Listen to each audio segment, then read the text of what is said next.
सहारे पर हमें मोहन किसके छोड़ जाते हो। सहारे पर हमें मोहन किसके छोड़ जाते हो। लगा कर प्रेम का धागा कन्हैया तोड़ जाते हो। सहारे पर हमें मोहन किसके छोड़ जाते हो। सहारे पर हमें मोहन किसके छोड़ जाते हो।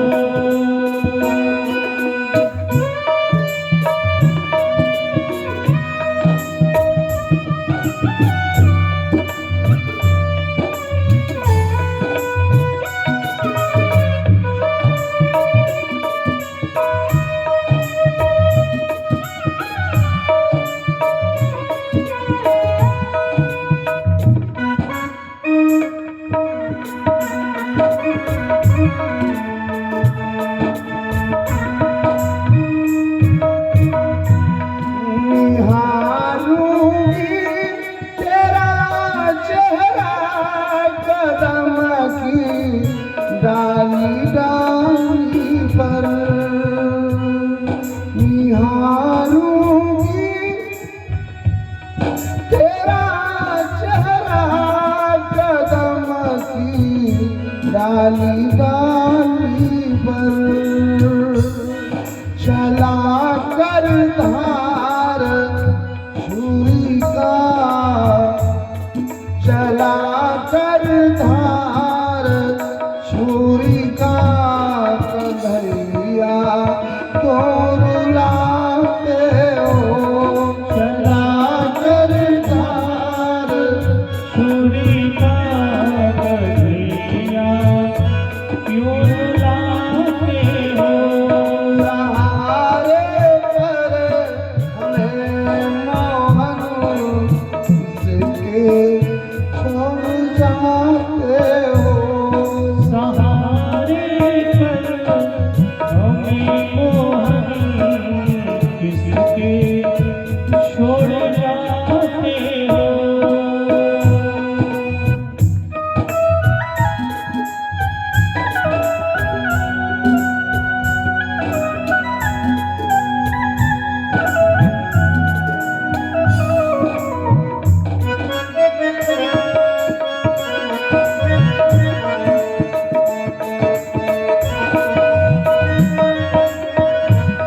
लगा कर प्रीति मन मोहन रचाया रास मधुबन में।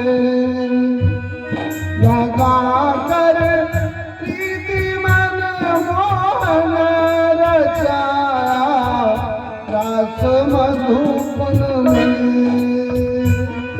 सुना कर तान बंसी की,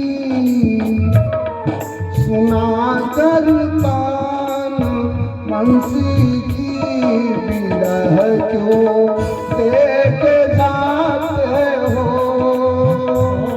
सुना कर तान बंसी की विरह क्यों देख जाते हो। सहारे पर हमें मोहन किसके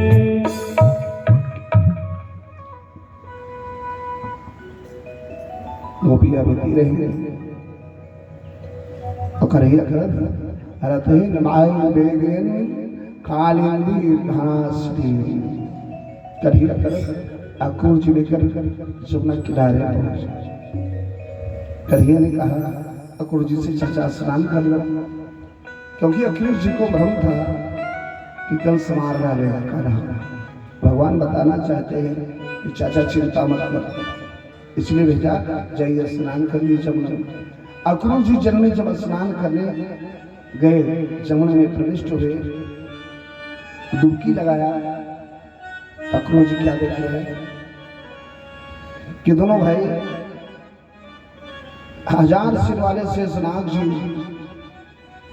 नीलांबर वस्त्र धारण किए हुए उस जल के अंदर बैठे हुए और कमल नयन उज्जवल शरीर पर पीतांबर वस्त्र धारण किए हुए दोनों भाई जल के अंदर बैठे हुए हैं। गायत्री मंत्र का जाप कर सिर बाहर निकाला तो कन्हैया और दाऊ भैया रथ पर बैठे हैं। फिर डुबकी लगाया तो देख रहे दोनों भाई जल के अंदर बैठे हैं। श्रीमद् भागवत के 10वें स्कंद के 40वें अध्याय का 30वां श्लोक, उस विराट रूप का वर्णन यहाँ सुखदेव जी ने बड़े ही मार्मिक ढंग से किया है। सुखदेव जी ने जो वर्णन किया राजा परीक्षित को सुनाया, उसमें बताया है कि प्रणाम कर रहे हैं अक्रूर जी भगवान को कहते हैं नमस्ते वासुदेवाय सर्वभूत क्षयाय च इसी के साय नमस्तोभ्यं प्रपन्नं पाहि मां प्रभो। पहचान के अक्रूर जी ये साक्षात नारायण भगवान है, इनका कंस कुछ नहीं बिगाड़ सकता। प्रणाम किया मन ही मन और किस भगवान ने आशीर्वाद भी दिया।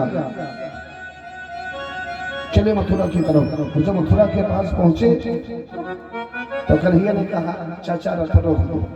रथ से उतर गए दोनों भाई। अक्रूर जी से भगवान कृष्ण ने कहा कि चाचा जी आप चलिए, मैं मथुरा भ्रमण करते हुए आता हूँ। अक्रूर जी ने कहा कन्हैया कोई शरारत मत करना, कंस का बड़ा कठिन शासन है। कृष्ण भगवान ने कहा चाचा आप चिंता मत करो, मैं मामा से मिलने के लिए ही आया, इशारे में बता दिया और आप चलो मैं आपसे भी मिलने आऊंगा। अक्रूर जी चले गए। भगवान कृष्ण दाऊ जी के साथ उस मथुरा के राजपथ पर अग्रसर होते हुए जा रहे हैं।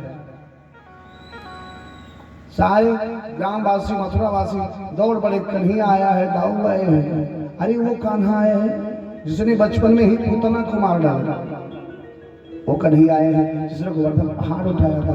भगवान की लीलाओं को स्मरण कर करके सभी नगरवासी दौड़ पड़े भगवान का दर्शन।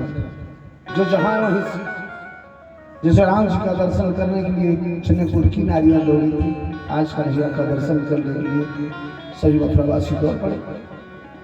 अगल बगल से सब कन्हैया का दर्शन कर रहे हैं। एक नारी ऐसी थी जिसको घर से बाहर नहीं आ रही थी। घर वाले कुछ होते ना कहते घर के बाहर नहीं जाएगा। अभी सुनाया उस नारी को घर के बाहर निकलने नहीं मिला तो सोच रही लगता मुझे कन्हैया का दर्शन नहीं मिला, जब भगवान का दर्शन नहीं मिले। सभी गांव वाले भगवान कृष्ण का दर्शन करने के लिए अपने चौखट पर दही अक्षत हल्दी पुष्प रख करके भगवान का स्वागत कर रहे हैं, दर्शन कर रहे हैं। और वो नारी बेचारी घर के अंदर बंद। कुछ मूर्ख प्राणी होते हैं भगवान का दर्शन करने भी नहीं जाने देते, अपने अहंकार में चोर होते। ऑर्केस्ट्रा प्रोग्राम हो तो घर भर देंगे, अपन नौटंकी नाच हो जाए इस तरीके का, तब देखते। हाँ तो दरी बिछा ही गद्दा लगा है ना आने वाले में, तो सतवा एक बोझ पैरों लेके यही बिछाए लेके पहले बोरी हम गवाए रही, भीड़ लग जाए। और ऐसे बताइए ये आरती लिए हुए तो तीनों जेब में हाथ डरी है, कहाँ माया 1 रुपया वाला सिक्का बड़े मुश्किल 10 रुपया। और जवान भैया लोग गुटखा खाए था चरवाए धरे रहे पीछे जींस के जेब में, वो जब गाय टंकी बाजे तो वो उठा के 20 मिनट ऐसे ऊपर देखे हैं। जो ना है जो करवा लेके जाए लाऊंस करे फलाने बाबू रुपया दे। सच बड़ा कड़वा लगता है। जहां से आपका संग्रह होना है वहां नहीं है, जहां विग्रह होना वहां सब कुछ। भगवान के दरबार में समय नहीं है, भगवान के दरबार में अनेक कार्य, सारी बात करनी है, सारा कार्य ही करना है। अब सुबह 4 बजे तक नौटंकी देखें रहती है, बैठा रही है। सवेरे यहाँ कौआ ऐसे बनाए बैठा रही है, भगवान का नाम नहीं अच्छा लगता। आज भगवान का दर्शन करने के लिए वो नारी नहीं आ पा रही तो क्या कर रही मालूम है? वो चढ़ गई छत पे। सारे गांव वाले भगवत दर्शन कर रहे हैं, मैं तेरी अभागन हूँ, मुझे दर्शन नहीं मिलेगा। वो सोच रही है अभी किसी गले से सांवरिया आएंगे, मैं भी दर्शन कर लूंगी। दिल में आसरा बनाए है, आस बनी है, कभी ना कभी तो मुझे दर्शन देंगे। छत पे चढ़ी, बाहर नहीं निकलने दिए तो जीते से छत पे चढ़े। जिसको पहुंचना है दरबार में वो किसी न किसी बहाने पहुंच ही जाएगा, कोई न कोई जीना मिल ही जाएगा। अब भगवान की सोच गली में आए तो मालूम है क्योंकि मेरा इंतजार कर रहा है, दुनिया वाले उसको आने नहीं दे रहे, बहुत सता रहे हैं, किसी दूसरे के बस में है, वो मंदिर नहीं आ सकती, वो यात्रा करने नहीं आ सकती। अपना पिकनिक मनाएंगे साल में 4 बार, तो कोई आता है होता है 2 साल तक घर से बैरवे नहीं करने देता, लेकिन उसका भी ख्याल इनको रहता है कि मेरा वो भक्त घर में बंद है, वो दुखियारा है, गरीब है, कमजोर है, दूसरे के बस में है। कन्हैया उसी गली में जिस गली में इंतजार कर रही है। छत पे वो नारी खड़ी है, भगवान किस गली में से जा रहे हैं, वो छत पे खड़ी होकर उसी छत पे चल रही है, भगवान किस गली में चल रहे हैं। सोच रही कन्हैया भी मुंह ऊपर करेंगे मुझे दर्शन मिल जाएगा, लेकिन कान्हा सीधे चले जा रहे हैं ऊपर मुंह। सोच रही अब ऊपर मुंह करे, अब करे, एक फूल खींच के उठा के उस नारी ने मारा कन्हैया। अब तो ऊपर को देखेंगे भगवान कृष्ण ने उस पुष्प को उठा लिया, लेकिन ऊपर नहीं दे, दुखी हो गई वो भक्ति दुखी हो गई, मुझे भगवत दर्शन नहीं मिलेगा, चली जा रही। किस भगवान गली में चल रही, वो छत पे चल रही है। कन्हैया देख रहे हैं ये बावरी मेरा दर्शन पाने के लिए छत पर चल रही है, अभी छत समाप्त हो जाएगी, नीचे गिर जाएगी, मरेगा। छत 10 फीट रह गई है, वो कन्हैया का दर्शन पाने के लिए उसकी दृष्टि उस गली पर है, छत नहीं दिख रही, छत कितनी बची, वो चली जा रही है। मात्र लालसा है हृदय में, कान्हा एक बार ऊपर देख ले। अब भगवान सोच रहे अब 5 फुट छत बची है, अब 3 फुट रह गई, अब 2 फुट छत है, अब ये नारी गिर जाएगी। और जब 1 फुट छत रह गई, नारी ने पैर उठाया फिर आगे रखने को, तो भगवान ने ऊपर में आके ऊपर मुंह करके, अरे रुक जाओ, छत खत्म हो गई, नीचे गिर जाओ। ऊपर मुंह करके उस नारी को दर्शन मिल गया, ये मैं धन्य हो आपका दर्शन मिला। क्या मतलब हुआ? इसका मतलब ये हुआ यदि मुझे दर्शन करना है, भगवत दर्शन करना है, जो कार्य करना है उसी पर मेरी दृष्टि होनी चाहिए, चारों तरफ नहीं। जो कार्य करना हो उस पर दृष्टि रखिए, भगवत दर्शन करना हो उनके ऊपर ध्यान रखिए, पूजा पाठ करते रहिए, दुनिया को छोड़िए। ये मत सोचो मैं ध्यान नहीं दूंगा तो मेरा घर बार नष्ट हो जाएगा। मैं नहीं कर रहा हूँ, करो मत करो, खेती न करो, नौकरी न करो, सब कुछ करो, लेकिन इसके पीछे भगवान को मत विसार। आपको गिरने नहीं देंगे, गिरने से पहले वो बच्चा लेंगे। उस नारी को दर्शन मिला और नारायण स्वामी चले जा रहे हैं। आज मथुरा नगरी ऐसे लग रही जैसे राम जी के पहुंचने पर जनकपुर सुंदर लग रहा था, सारी नदियां दर्शन कर रही। एक से दूसरे से कह रही देखो आज ये मथुरा नगर कितनी सुंदर लग रही है। गांव कब सुंदर लगता है? जब कोई अच्छा मुखिया हो, गांव अच्छा हो जाए। घर कब सुंदर लगता है? जब घर का मालिक एक भाव से पूरे घर को देखता है। देश कब सुंदर होता है? जब देश का राजा सबको एक दृष्टि से देखे, समान दृष्टि, अच्छा लगता है। और नहीं अगर आपने भेदभाव किया, ये मेरा बेटा है, ये मेरे भाई का बेटा है, ये मेरे चाचा का बेटा है, बेटा तो है ना, है तो बेटा बेटा ही है। आप ये फर्क कर रहे हैं तुम्हारे भाई का बेटा है, चाचा का बेटा ही है, बेटा तुम्हारा भी बेटा है, उसका भी बेटा है। इस घड़ी को, इस समय को जो गलत प्रयोग करता है, असामान्य रूप से देखता है, उसको बार बार कष्ट मिलता है। आपके घर में 2 भाई हैं, दोनों के बच्चे हैं, और राम लहन दुबे जी पेड़ा लेके आवे और लड्डू लेके आवे। जोने लड़के पेड़ा दवाइयाँ हुए अगर वह हाथ की तरफ खड़ा होगा जो लड्डू बा और हाथ घुमा दिए यस पेड़ा ले ले, गलत। दो भाव नहीं होना चाहिए, क्योंकि ये जो घड़ी आई है, जो समय है, ये बड़ा कीमती है, ये दोबारा आने वाला नहीं है। अब पुनः पंडित धर्माचार्य भागवत जो कह चुके हैं दोबारा नहीं कहेंगे। कल जो प्रसंग वही कहेंगे, जो आपकी जिंदगी बीत गई है दोबारा मिलने वाली नहीं है। जिस घड़ी तेरी घड़ी असली घड़ी पर आएगी, जिस घड़ी तेरी घड़ी असली घड़ी पर आएगी, फूकने से एक पल भी घटने बढ़ने न पाएगी। एक घड़ी है कलाई ऊपर, एक घड़ी हाथ के अंदर चले, टुक टुक चल रही ना नाड़ी। जो घड़ी पैकेट में है वो है तेरे हाथ में, और बड़ी गारंटी भी रखता है अपने साथ में। ऊपर वाली घड़ी खराब हो गई तो कारीगर गुस्सा में ठीक कर देगा, अगर अंदर वाली घड़ी बंद हो गई तो कोई ठीक नहीं कर सकता। हर घड़ी बांधे घड़ी और है घड़ी से बेखबर, जो घड़ी हाथों से निकली वो नहीं आने की फिर। हर घड़ी तुझको घड़ी गिन गिन घड़ी बतला रही, हर घड़ी पर हर घड़ी हाथों से निकली जा रही।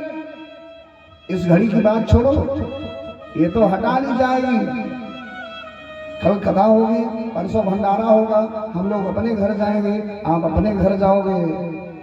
ना जाने आप हमारी को मुलाकात हो आपसे, हम मिले कि ना मिले, आप मिलो कि ना मिलो, आप मुझे देखो कि ना देखो, मैं आपको देखूं कि ना देखूं, लेकिन वो हम दोनों को देखो।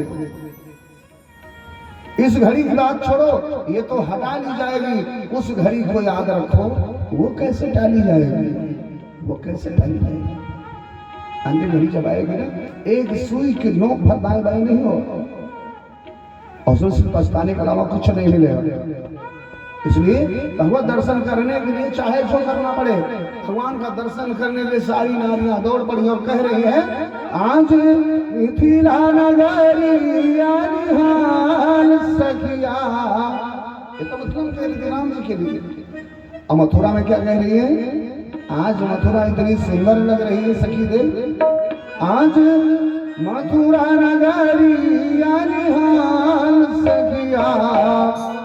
दुइनो लाली कामा छटका कमाल सखिया हो, दुइनो लाली कामा छटका कमाल सखिया, दुइनो लाली कामा छटका कमाल सखिया।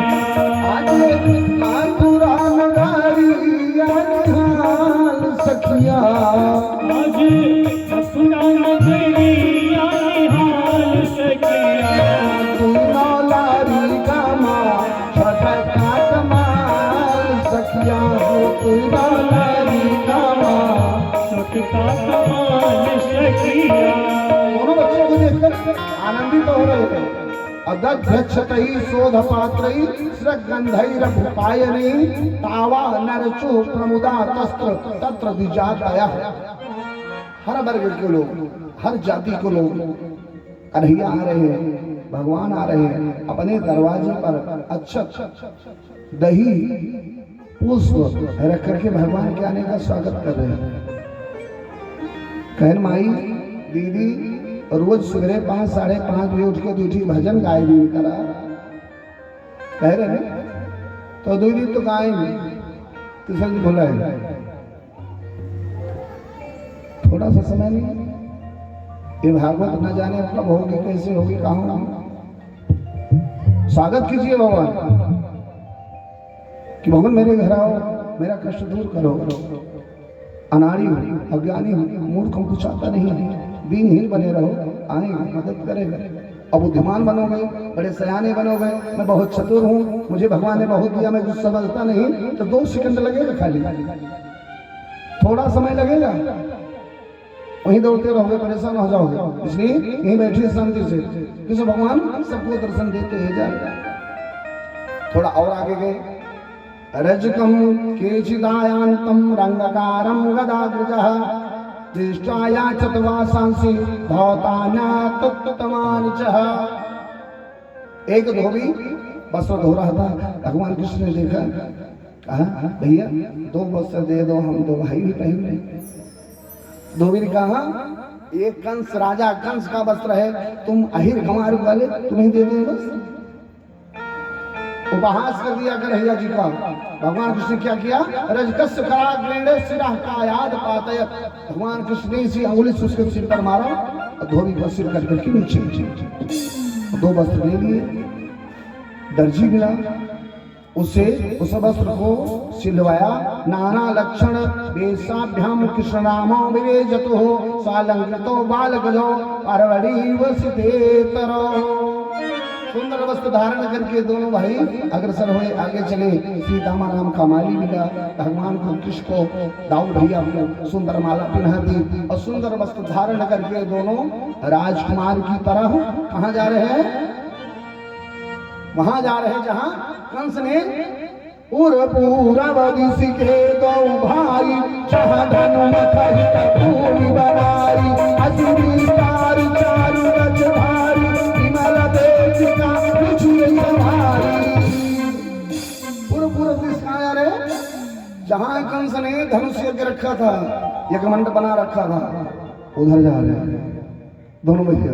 और जब चले उस दिशा में तो एक बूढ़ी माई आ रही थी, सोटी ली एक बड़ी, किसी भगवान के बगल से जब निकलने लगी तो कन्हैया ने कहा, सुंदरी क्या हाल चाल है। उसको बड़ी माई को कहा, सुंदरी क्या हाल चाल है। वो बूढ़ी माँ ने कहा, मारूंगी मैं सुंदरी हूँ। भगवान कृष्ण ने कहा, हाँ देवी आप सुंदरी हैं। और बूढ़ी माँ कह रही है, मैं सुंदरी हूँ। अरे ब्रह्मा जी ने सृष्टि की रचना करते समय सारी सृष्टि जब बना डाली तो जो छोटे छोटे टुकड़े बचे थे उसको जोड़कर मुझे बना दिया।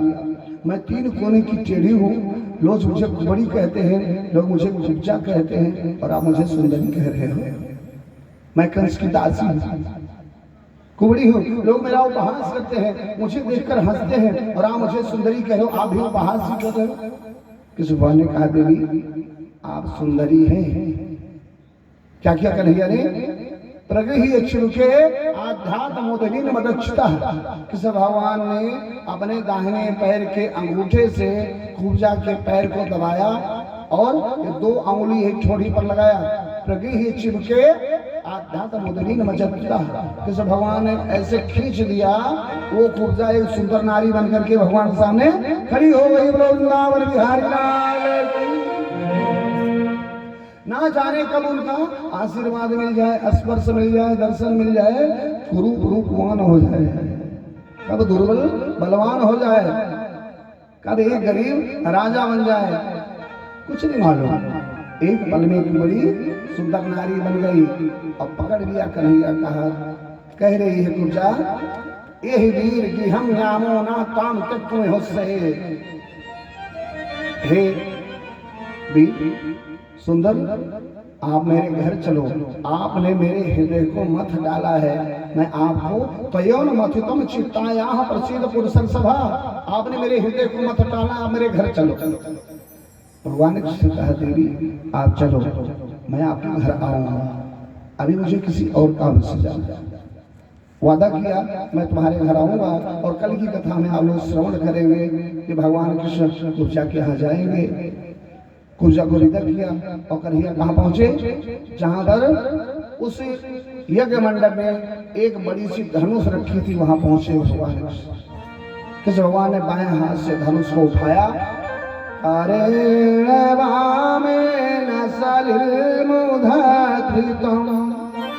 सजन शक्तानि निषेण पाशताम् वीणामृकिस्य प्रभभञ्जनाथतो यथेच्छुदण्ड मदकर्युरुक्रमः यथेच्छुदण्डं मदकर्युरुक्रमः।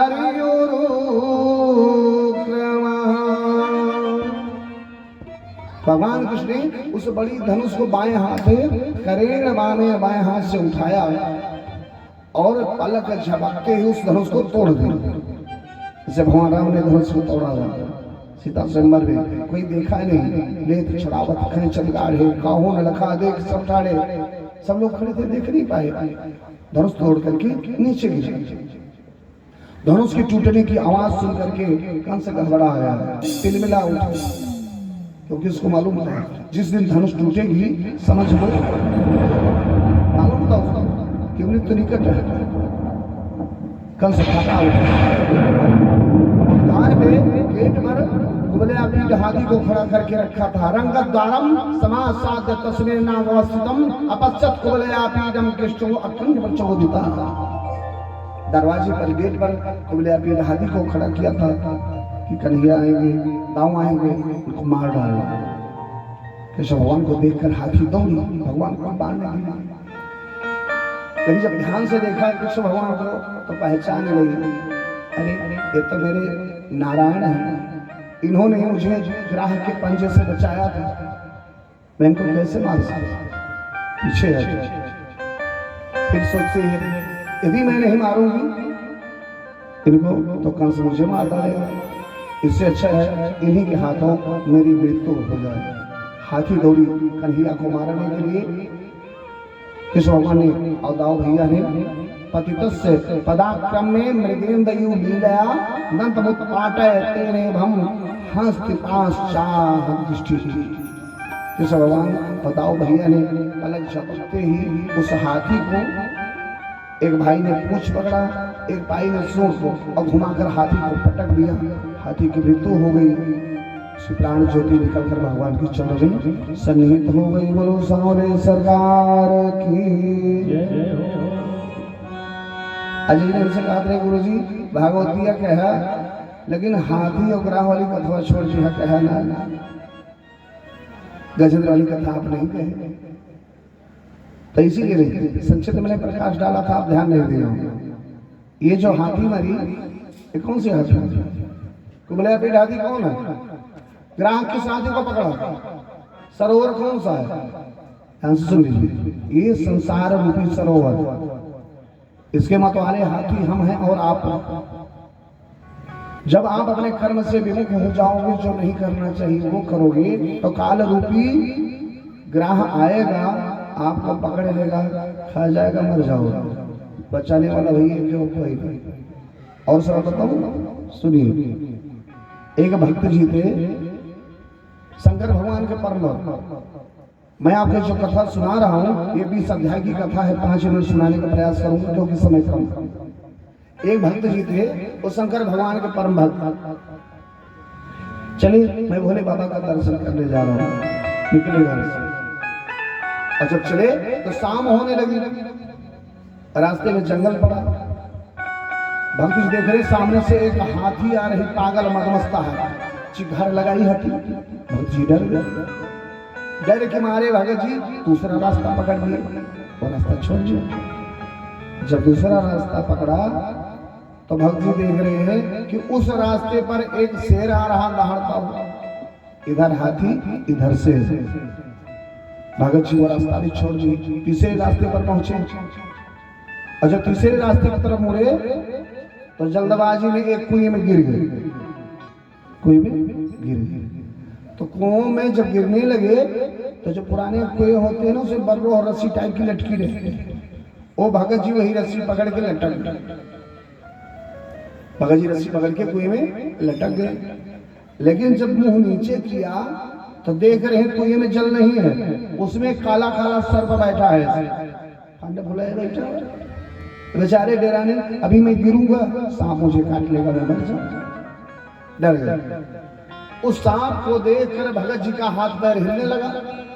और जब हाथ हिलने लगा तो उस बर्रोह में लगा था मधुमक्खी का ठाट।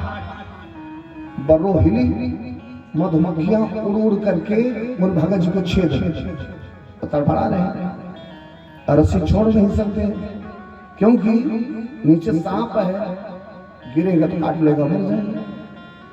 ऊपर देखा भगत जी ने तो जो बर्रोह लटकी है उसको 2 चूहे काट रहे हैं, एक काला चूहा एक सफेद चूहा। उस बर्रोह, बहुत ध्यान से सुनिए, उस बर्रोह को 2 चूहे काट रहे हैं, एक काला एक सफेद।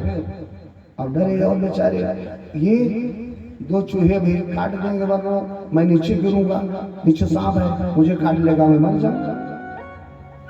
मधुमक्खियां उड़ उड़ के छेद रही, बेचारे तड़फड़ा रहे हैं बहुत परेशान। पार्वती जी ने कहा शंकर भगवान से, हे भोले बाबा, तुम्हारा भक्त तड़फड़ा रहा है, जाओ इसको बचा लो ना, कोई में लटका है भी गिर के मर जाएगा।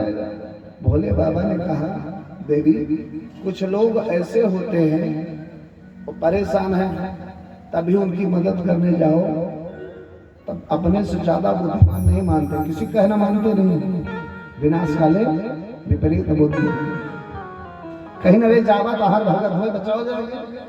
चले भोले बाबा पगड़ी वड़ी बांध लिए, वेश बदल कर आए, कुएं की जगह पर खड़े हो रहे। करे भगत जी आओ तुम्हें बाहर निकाल लो। तो जो लटका है बगलों पकड़ के, भगत जी कह रहे हैं कौन हो तुम? भोले बाबा कह रहे मैं कोई हूँ, आओ तुम्हें बाहर निकाल लूं।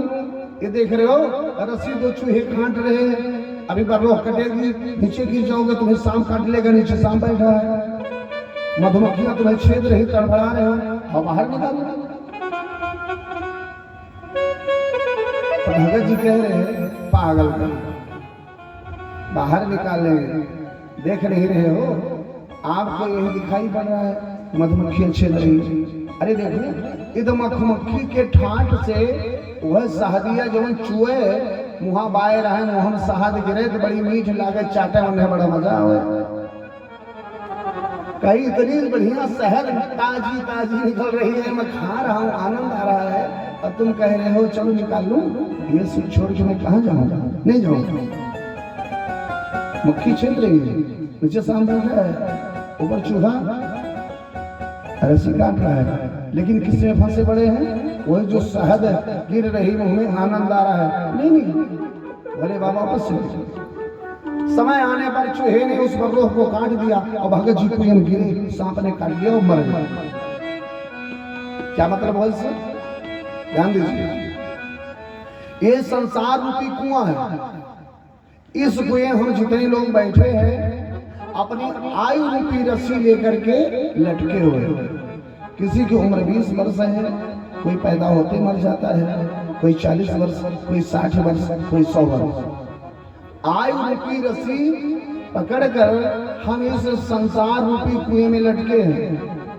हमारी आयु को 2 चूहे काट रहे हैं, 15 दिन शुक्ल पक्ष, 15 दिन कृष्ण पक्ष, 15 दिन अनिहार पाक, 15 दिन अजोर पाक। हमारी उम्र को कम करता जा रहा है, महीना बीतते जा रहा है, काट रहा है ना। और जो ये मधुमक्खियां छेद रही थी कौन है? तहार बिटिया, बेटवा, नाती, पोता, नात, माता, रिश्तेदार, हित मित्र, माई, बाबू, भैया सब क्या कर रहे हैं? किसी को जूता चाहिए, किसी को गाड़ी चाहिए, किसी को मोबाइल चाहिए, किसी को भोजन चाहिए। ये बाबू हमें ये चाहिए, नहीं तो झगड़ा कर रहे हैं, लड़ाई कर रहे हैं, गाली दे रहे हैं।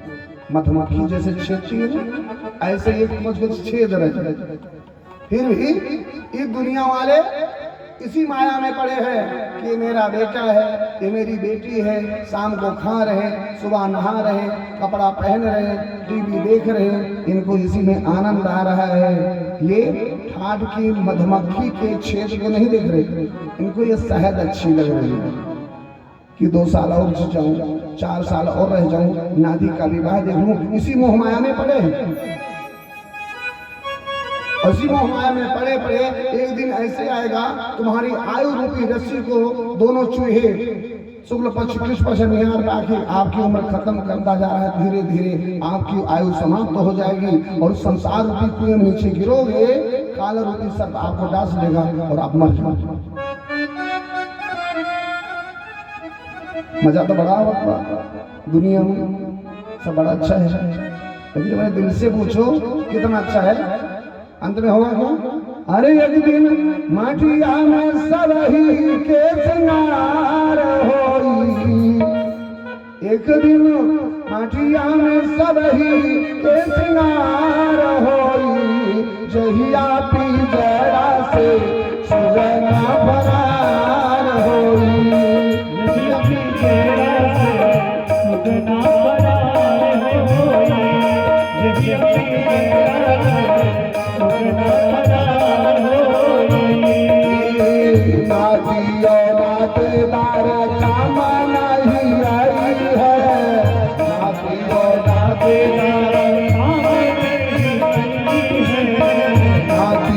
नातेदार काम नहीं आई है, नातेदार काम नहीं आई है, गौआ के लगवा साबही रही सही है, गौआ के लगवा साबही केवल दुई गाजे कपड़ा के बहार होई, केवल दुई गाजे कपड़ा के बहार होई, जहिया पे जरा से पंछी फरार हो, जहिया भी रात पंछी फरार होई, जहिया पे जरा से सुगना फरार होई हो, जहिया भी रात सुगना फरार होई। कुछ नहीं बचेगा इस संसार में। यही हाथी है और यही सागर है और बचाने वाला वही एक है, वही बचाएगा। बोलो वृंदावन बिहारी लाल की। इस भगवान ने उस हाथी का मर्दन किया और जब उस मंडप में पहुंचे जहाँ यज्ञशाला बनी थी, कंस के दरबार के सामने चार पहलवान सर्वपोषण चारों दृष्टि खड़े थे, जिनका वध किया भगवान कृष्ण ने। और चारों पहलवानों का वध करते ही कंस क्रोधित होता। कंस पहले तो सोचा मैं भाग लूं, लेकिन क्रोध में आकर तलवार निकाल लिया और भगवान कृष्ण को मारने के लिए दौड़ा। उससे पहले ही कन्हैया दौड़ कर गए और अपने मामा कंस के बाल को पकड़ करके सिंहासन से नीचे खींच लिया। नीचे सिंहासन से खींच करके बाल पकड़ा और कह रहे हैं कन्हैया अपने मामा से, मामा याद करो एक दिन वो था कि मेरे मैया के केस को बाल को पकड़ करके तुमने रस से नीचे खींचा था। जब आकाशवाणी हुई थी कि देवकी के 8वें गर्भ से जो संतान जन्म लेगा वही तुम्हारे मृत्यु का कारण बनेगा, तो कंस ने देवकी के बाल को पकड़ कर रस से खींचा था और तलवार निकाला था मारने के लिए। वही याद दिला रहे कन्हैया। मामा याद करो, अबला के केस हाथ में थे, ऊपर से कठिन दुधारी थी, मामा भाई के हाथों से मर रही बहन बेचारी थी, मामा भाई के हाथों से मर रही बहन बेचारी थी।